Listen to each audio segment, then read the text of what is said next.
Okay.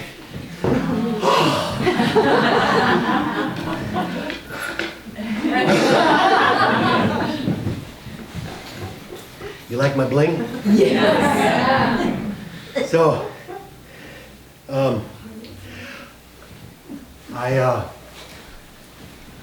I heard Yupik war stories mostly in college. I heard Yupik stories mostly about Raven being naughty and other animals. And when I got to college, I met a woman named Aranok. Her English name is Marie Mead, and she is the mother of Philip and Stephen Blanchett of Bumyua. And she was actually Jennifer and I's Yupik teacher for 2 semesters. And was it 2 semesters or just 1? I don't know that. Anyways, so we're in Yupik class. And if you said something to distract Marie, you didn't have to learn Yupik, she would tell you stories. And so,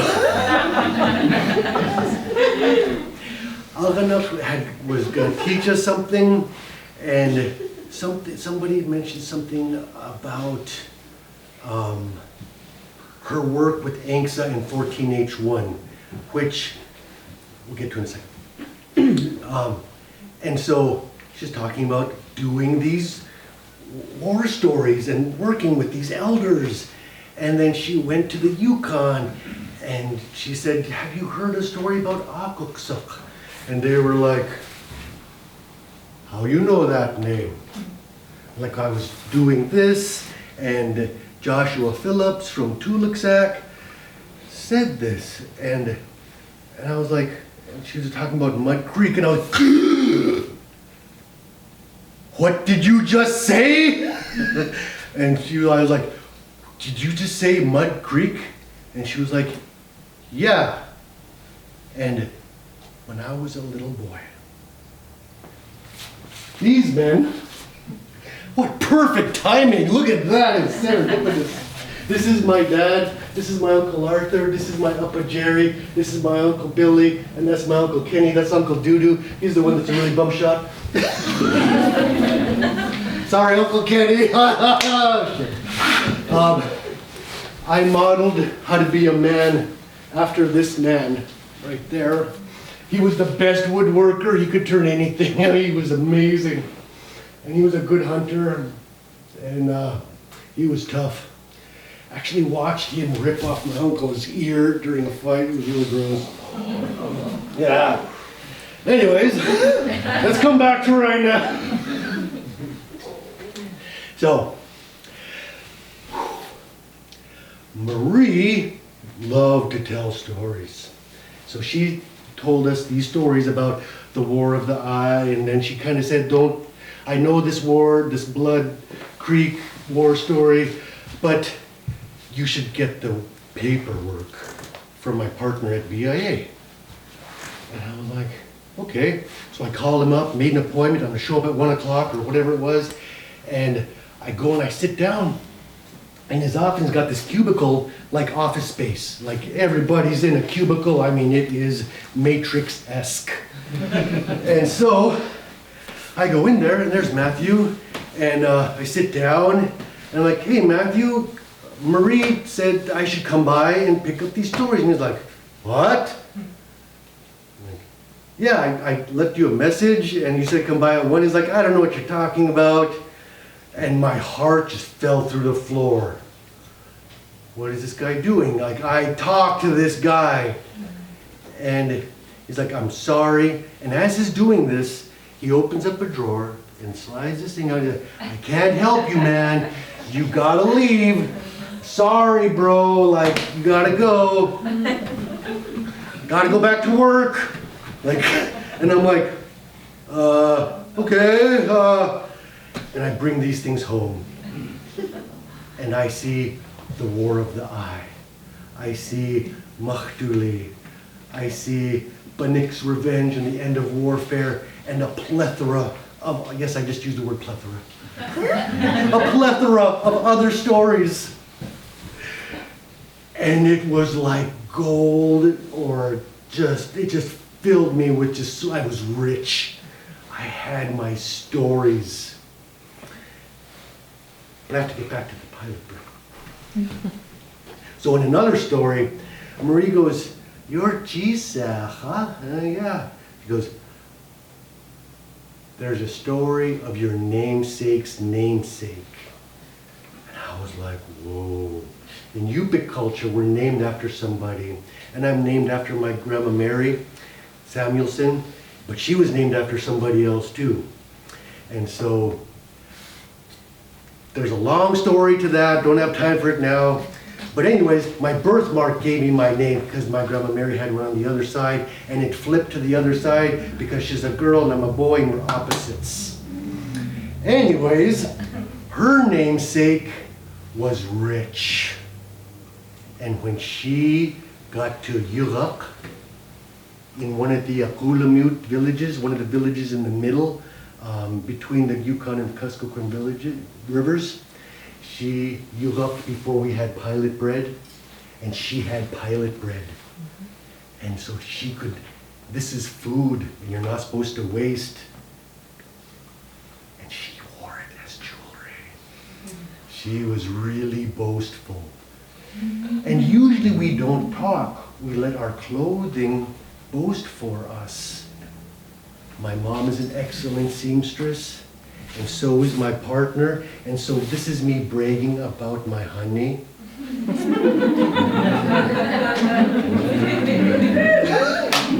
But this is me bragging about my ancestry and where I come from. And in my mind, ever since I was a little boy, and I asked my mom, how come Datu calls me his wife? That's your husband. I was like, what the hell? Like, do I have to go to his house and like do stuff? Like, I didn't know. But I was freaked out a little bit because he'd always give me money. And so I was his wife. And so when my daughter came, and right after Datu passed, she became my husband. And so my baby daughter's my husband. It's not like I own my own grandpa. So, this next piece, Martuli, comes from that story. And on our Yupik masks, you might see hands. And the hands have big holes in them, and they don't have big thumbs. And that's when we're hunting. When I caught my first caribou, my mom made a big deal, and we had a big party in Antioch, and everybody was invited, and everybody could eat my caribou but me. Because I was giving to my community. I was giving what the animal gave to me, and I was a conduit for that animal to go to my community. And that's why my hands have holes in them, to remind me that I am a conduit for this story that I'm going to share with you today. And I'm not being greedy because I have no thumbs.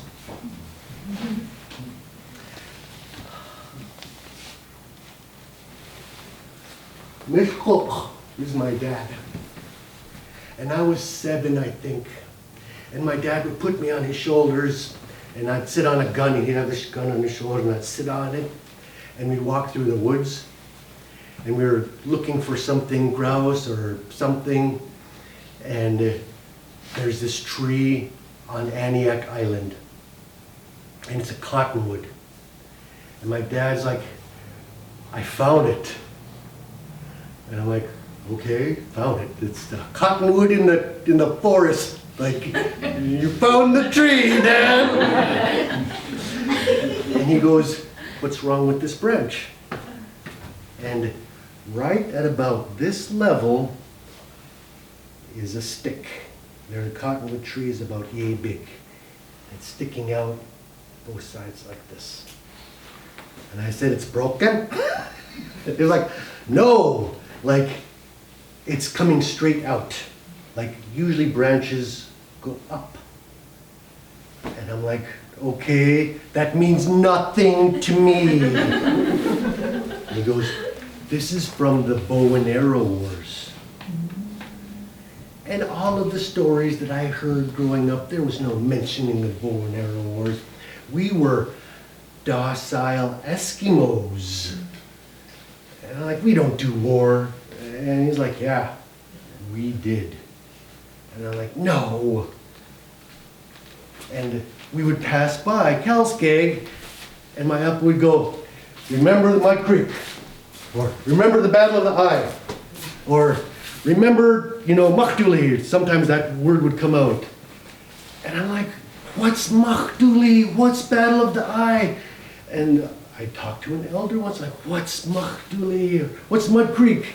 And they're like, they came to kill us, and we killed them instead. Thanks. So, that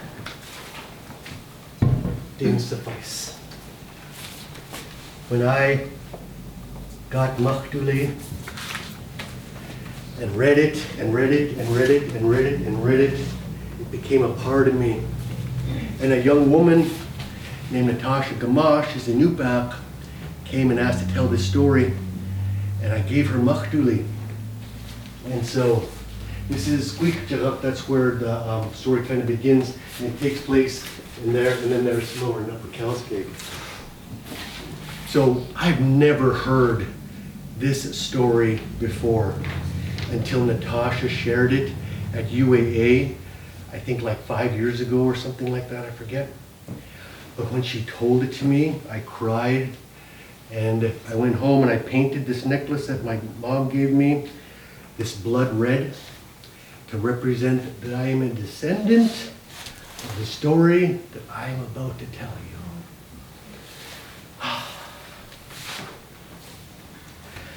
The key joch ligt do, omen hoaten bitlech kapnan. I have arrived at this moment to be doing what I am now doing.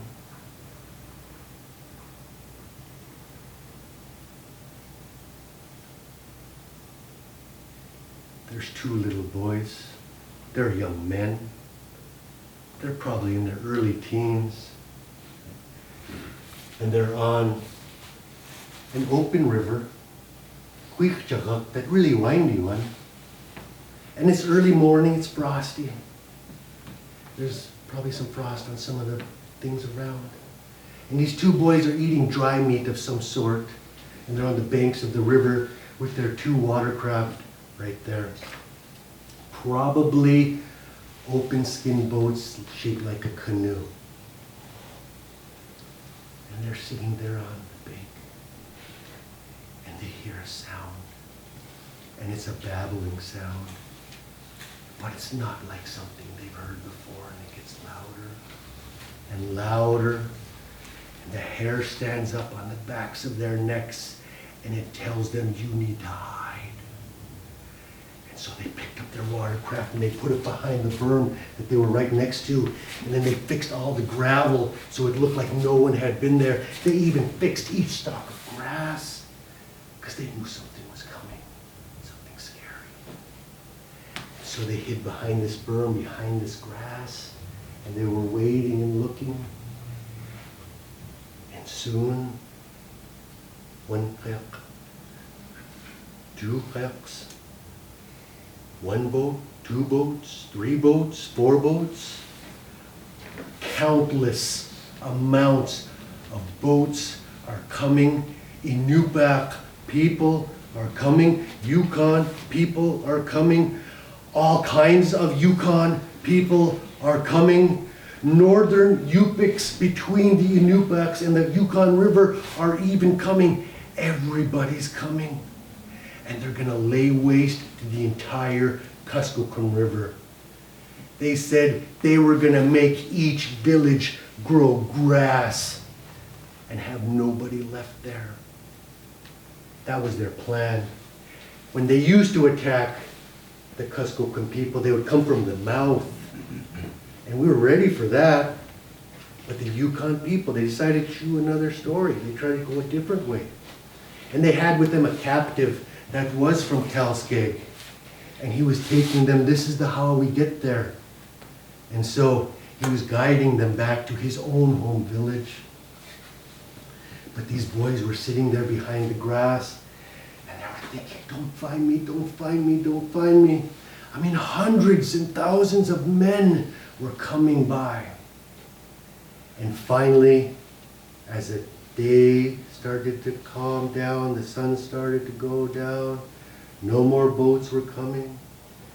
And then finally the last couple stragglers come by, and there was this man, Qanemcikangqertua. Qanemcikangqertua was really old man. He had really bum eyes, those grayed over eyes, and he had a really good nose, like my honey, and he could smell anything. And so he's coming around the bend, and there's some warriors with him, some younger guys, and they're kind of like hurrying him up, like he's the slowest one. And he goes, from where do I smell the smell of muskrat? And one of those boys was wearing a brand new muskrat utkuk. And he goes, from where do I smell tanned bird skin? And the other boy was wearing a brand new bird skin utkuk too. And they were, don't find me, don't find me, don't find me. And that one of the warriors was like, Qanemcikangqertua, you're always smelling something. Let's go. We got to catch up. He's like, fine, let's go. You're always smelling yourself anyway. So, as soon as those boys knew that that was gone, they jumped into their watercraft and they started going. And they went lake, creek, water, land, and they beelined it all the way to Kalskeg. And when they got there, they said, they're coming. Thousands of them, more than we can count. And they're going to kill every one of us. And we got to do something. But they're going to come up Martuli, and they're going to attack Kalskeg from the back so that they don't come up the river, and we won't be able to see them. And we're like, okay. So these two boys make it back. The people from Kalskeg send runners up and down the river. And I don't know how many people came. They went upriver. My village of Kuskokwim didn't exist yet at this time. So the people who are coming to attack, the Yukon people, these are our cousins that are coming to kill us. These are our relatives. We've been intermarrying for thousands of years between the rivers and the coast. But we kill each other every year. Every year. It's like, okay, we're done. Let's go kill somebody now. And that's what we do. And so this was the time, fall time. These Yukon people were coming. And so that boy, he didn't exactly bring him the fastest way to Martuli. He brought him too far downriver, and so they had to come up the Kuskokwim.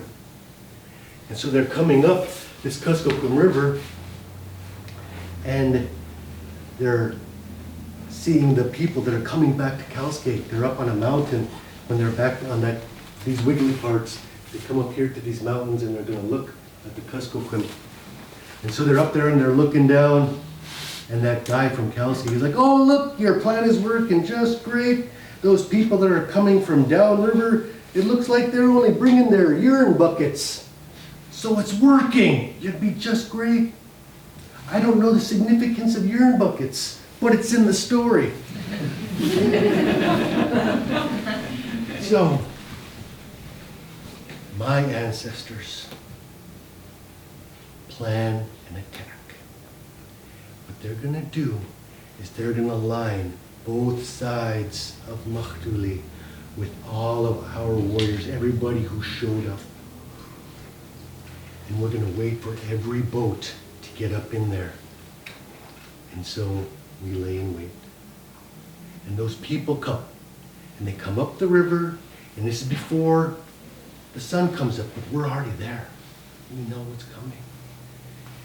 And so they start to pile into Martuli, They can't move, they're packing them in so tight.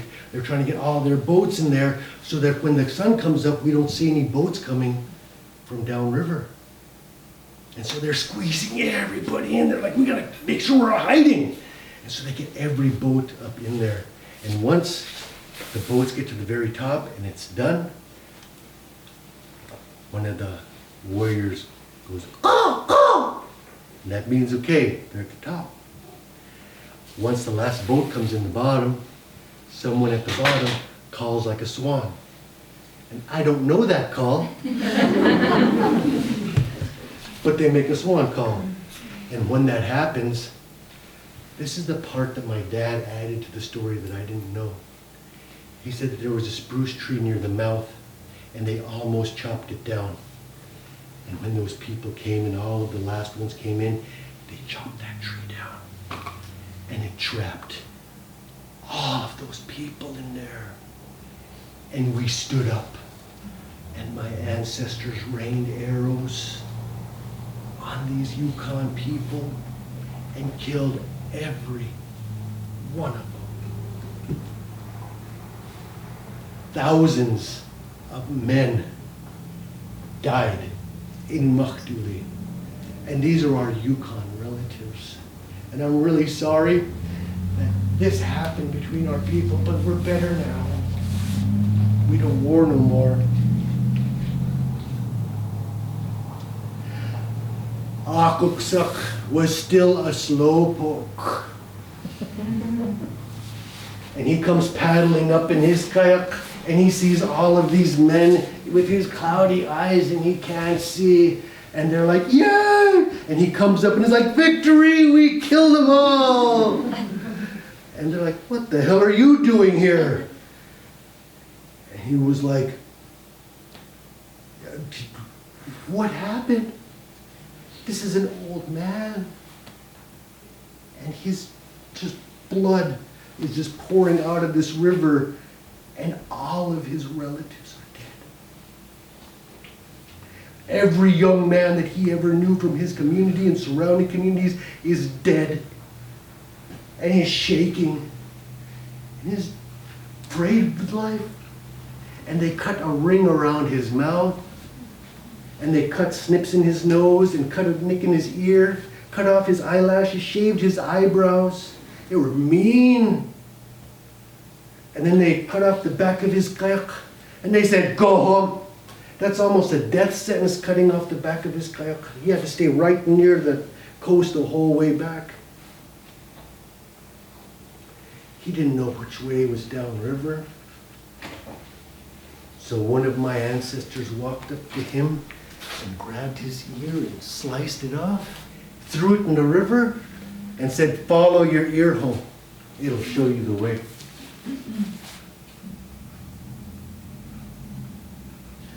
Qanemcikangqertua made it home, but the women that he went back to weren't very happy, and they killed him because he said they won. He was so distraught. I don't think he knew what he was saying when he got back home. But they killed Qanemcikangqertua.